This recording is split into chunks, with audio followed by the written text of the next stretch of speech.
বাংলাদেশ যে দেশটি কিনা ১৯৭১ সালে স্বাধীন হয়েছে। স্বাধীনতার পর আজ ২০২৫ সালে এসে স্বাধীনতার ৫৪তম বছরে পৌঁছেছে। কিন্তু দেশটি এখনো তার কাঙ্ক্ষিত লক্ষ্যে পৌঁছাতে পারেনি। এর মূল কারণ হলো দেশটিতে চলমান অভ্যন্তরীণ নানা রকম অস্থিরতা। আমাদের ইতিহাস ঘাঁটলে দেখা যাবে যে আমরা অতীত থেকেই সংগ্রামী জাতি। আমরা নানা রকম চড়াই-উতরাই পার করে এখন পর্যন্ত টিকে আছি। সেটা হতে পারে প্রাকৃতিক দুর্যোগের কারণে, সেটা হতে পারে রাজনৈতিক প্রেক্ষাপট পরিবর্তনের কারণে। আমাদের দেশের সরকার নানা সময় নানাভাবে পরিবর্তন হয়েছে। সরকারি নিয়ম-নীতি পরিবর্তন হয়েছে। কিন্তু কোনো সরকার পারেনি আমাদের দেশটিকে একটি উন্নত রাষ্ট্রে পরিণত করতে। তবে সামনে কি হতে যাচ্ছে? আগামী ৫০ বছর অর্থাৎ ২০৭৫ সালের মধ্যে বাংলাদেশে কী, কী চ্যালেঞ্জ আসতে যাচ্ছে? বাংলাদেশে কী, কী পরিবর্তন আসতে যাচ্ছে? চলুন বিস্তারিত জানা যাক একসঙ্গে। অর্থনীতি, রাজনীতি, জলবায়ু পরিবর্তন, প্রযুক্তি, শিক্ষা, কৃষি, স্বাস্থ্য, জনসংখ্যা, আন্তর্জাতিক সম্পর্ক এই সকল বিষয়বস্তুর উপর নির্ভর করবে বাংলাদেশের আগামী ৫০ বছর। তো চলেন এই সকল সব বিষয়বস্তু নিয়ে পুরো ভিডিওতে আলোচনা করা যাক। পুরো ভিডিও জুড়ে আমি তরিকুল থাকবো আপনাদের সঙ্গে। তো আজকে চলেন ভিডিও শুরু করা যাক।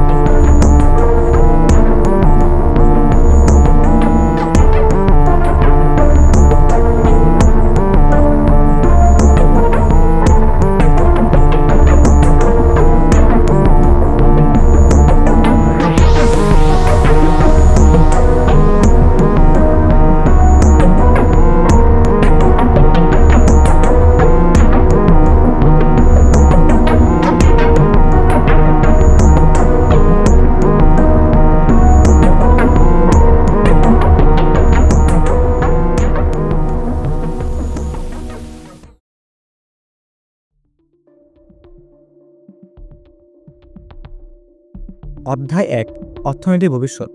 বর্তমান অবস্থা। বাংলাদেশে বর্তমানে একটি মোটামুটি উন্নয়নশীল অর্থনৈতিক ব্যবস্থা চলমান রয়েছে, যেখানে তৈরি পোশাক শিল্প, কৃষি ও রেমিটেন্স প্রধান চালিকা শক্তি। তবে ডলার সংকট, বৈদেশিক ঋণ এবং কর্মসংস্থানের অভাব বড় চ্যালেঞ্জ হয়ে দাঁড়িয়েছে। ভবিষ্যৎ চিত্র।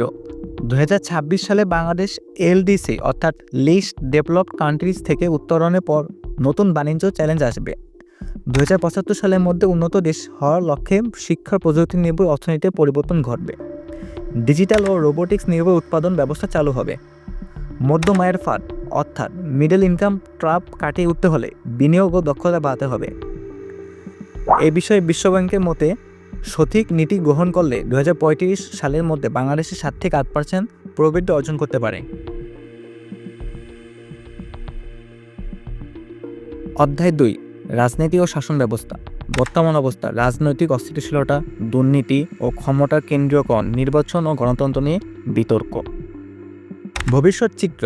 নির্বাচনী ব্যবস্থায় উন্নতি না হলে রাজনৈতিক স্থিতিশীলতা আসবে না। তরুণ প্রজন্মের রাজনৈতিক অংশগ্রহণ বাড়বে। স্থানীয় সরকার ব্যবস্থাকে শক্তিশালী করতে হবে। দুর্নীতি নিয়ন্ত্রণ না করলে অর্থনৈতিক উন্নয়ন বাধাগ্রস্ত হবে। বিশেষজ্ঞ মতামত। ট্রান্সপারেন্সি ইন্টারন্যাশনাল বলেছে, দুর্নীতি কমানো না গেলে বাংলাদেশে প্রবৃদ্ধি কমে যেতে পারে।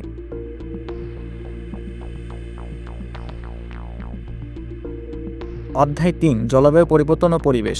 বর্তমান চিত্র। বন্যা, ঘূর্ণিঝড়, নদীভাঙ্গনের প্রকোপ বাড়ছে দিনকে দিনে। পরিবেশ দূষণ ভয়াবহ আকার ধারণ করছে।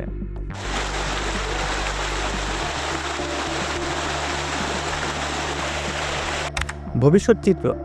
২০৭০ সালের মধ্যে বাংলাদেশের উপকূলীয় এলাকার ২০% তলিয়ে যেতে পারে। পরিবেশ দূষণ নিয়ন্ত্রণ না করলে জনসংখ্যা ও কৃষি মারাত্মকভাবে ক্ষতিগ্রস্ত হবে। পুনঃ ব্যবহারযোগ্য জ্বালানি ও সবুজ প্রযুক্তির ব্যবহার বাড়াতে হবে। বিশেষজ্ঞ মতামত।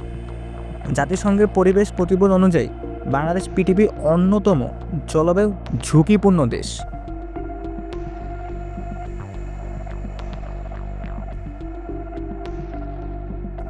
অধ্যায় ৪ শিক্ষা ও মানব সম্পদ। বর্তমান অবস্থা। শিক্ষার হার বাড়লেও গুণগত মান নিয়ে প্রশ্ন রয়েছে। কর্মসংস্থানের অভাব রয়েছে। কারিগরি শিক্ষার ঘাটতি রয়েছে তুমুল পরিমাণে। ভবিষ্যৎ চিত্র। ২০৩৫ সালের মধ্যে এআই ও প্রযুক্তি নির্ভর শিক্ষা বাধ্যতামূলক হতে পারে। গবেষণা ও উদ্ভাবন বাড়াতে হবে। প্রশিক্ষণ ভিত্তিক শিক্ষার গুরুত্ব বাড়বে। বিশেষজ্ঞ মতামত। ইউএনডিপি বলেছে ২০৫০ সালের মধ্যে দক্ষতা উন্নয়ন না হলে ৫০% চাকরি হারিয়ে যেতে পারে।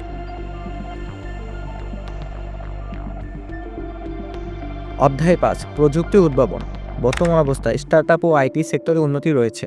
5G নেটওয়ার্ক চালু হয়েছে, তবে স্বল্প পরিসর একদম। ভবিষ্যৎ চিত্র।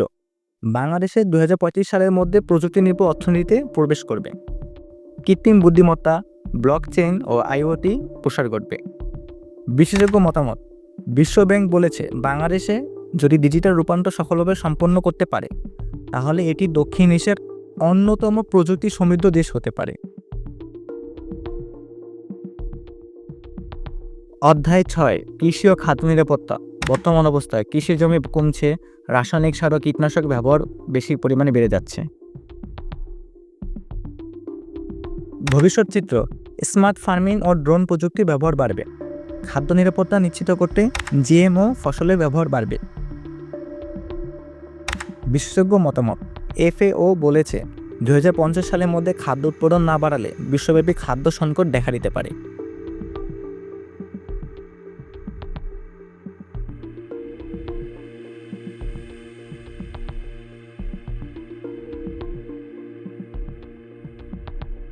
অধ্যায় 7, স্বাস্থ্য ও জনসংখ্যা।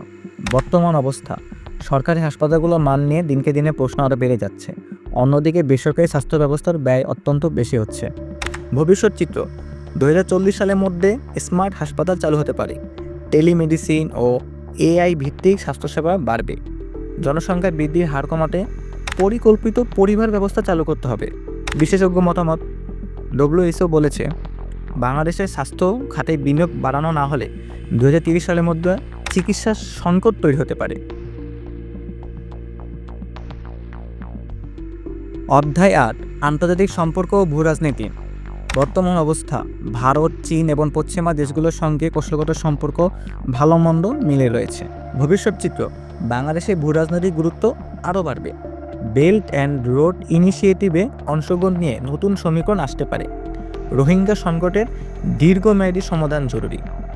বিশেষজ্ঞ মতামত, বিশ্ব রাজনীতিবিদরা মনে করেন বাংলাদেশে যদি ভারসাম্যপূর্ণ কূটনীতি বজায় রাখতে পারে তাহলে এটি দক্ষিণ এশিয়ার অন্যতম গুরুত্বপূর্ণ দেশ হয়ে উঠবে। তাহলে কি বোঝা গেল? বাংলাদেশ আগামী 50 বছর অভূতপূর্ব পরিবর্তনের মধ্যে দিয়ে যাবে। অর্থনীতি, রাজনীতি, প্রযুক্তি, জলবায়ু পরিবর্তন, শিক্ষা ও স্বাস্থ্য এবং কৃষি, এই প্রতিটি খাতে ইতিবাচক পরিবর্তন আনতে হলে দীর্ঘমেয়াদী পরিকল্পনা ও কার্যকর নীতির প্রয়োজন। তাহলে 2075 সালের মধ্যে বাংলাদেশ সত্যিকার অর্থে একটি উন্নত দেশে পরিণত হতে পারবে। আমরা কি প্রস্তুত? সিদ্ধান্ত কিন্তু আজকে নিতে হবে বস। আজকে ভিডিও এখানেই শেষ করছি। তাহলে ভিডিওটি যদি ভালো লেগে থাকে তাহলে অবশ্যই লাইক, কমেন্ট, শেয়ার করে দিবেন। ফেসবুক পেজ থেকে ফলো করে দিন এবং ইউটিউব চ্যানেলটিকে সাবস্ক্রাইব করে দিন। ধন্যবাদ, সবাই ভালো থাকবেন। আসসালামু আলাইকুম।